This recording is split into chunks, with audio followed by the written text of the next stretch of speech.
cancer. This is what happened. I found out I had cancer. I was an MMA fighter too. I went pro, and I had got hurt. I had got a back. I was having a lot of back pain, and I ended up going paralyzed. I couldn't walk for like 3 months. So then they did a biopsy, cut a hole in my back, put a camera up there, scraped it. They told me like 2 weeks later, oh, you got multiple myeloma in your spine. You got like 3 years because you were like stage 2 already. And I was like, you know, that was yeah, they told me from there. They was like, most people who have multiple myeloma, if you look at it, I did all my research. I was like, I didn't know what to do. I started like researching like natural and organic, because they put me on chemo pills first. I started losing my hair in the front and shit, and I'm like, nigga, this ain't it. I'm getting worse. Like, I feel worse. I feel like 10 times worse taking the pills than I was. So I was like, it's gotta be another way. Then that's when I started hearing about the Dr. Shabbies and all that shit. None of this 2017. I didn't even know nothing too much about being a vegan, none of that shit. So I was just like, you know, I was in the streets all the time. Nigga, we eat fast food every day on the go when you're on tour, when you're doing all types of shit, and you just working constantly. I was a single parent too, mind you, at this time. I had 2 girls and it was just me. During all this time from 2010 to 2017, I was a single parent with 2 girls, a 6-year-old and a 3-year-old.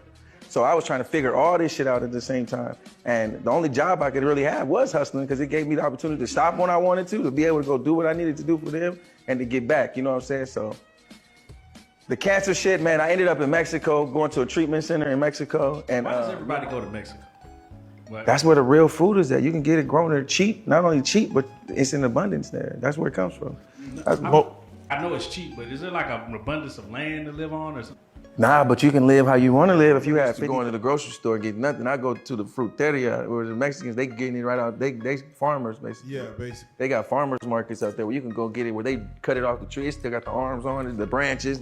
You can tell this is fresh. So some people got a grandiosity aspect in it. Mostly Geminis. They have that grandiosity thing where they feel like they got a God complex. What exactly is a chart? Okay, so it's your birth chart. Basically, it gives you your sun, your moon, your Mercury. It gives you every placement of how you came in from the day you're born to now. And it tells you basically like how the stars was aligned when you came into this astral plane. If you read the chart, you can learn a lot about yourself. So if you read it, if you utilize that, it can become a tool for you to understand every energy that you come in contact with and how they operate on a basic level. So it's a cheat code for me. Because every time I see a female now, I'm like, what's her sun sign? So what you're saying what's is her moon? Like a relationship, even people who don't believe in charts or don't know about the chart, you suggest that people who get with other couples, they should find out about that chart. Do at least do a compatibility chart to see how you guys are compatible and how you guys are going to function when y'all connect to each other. At least do that, because then you get to see the dynamics of how y'all going to have to work, the work y'all going to have to put in, because a relationship is work. You got to put that work in.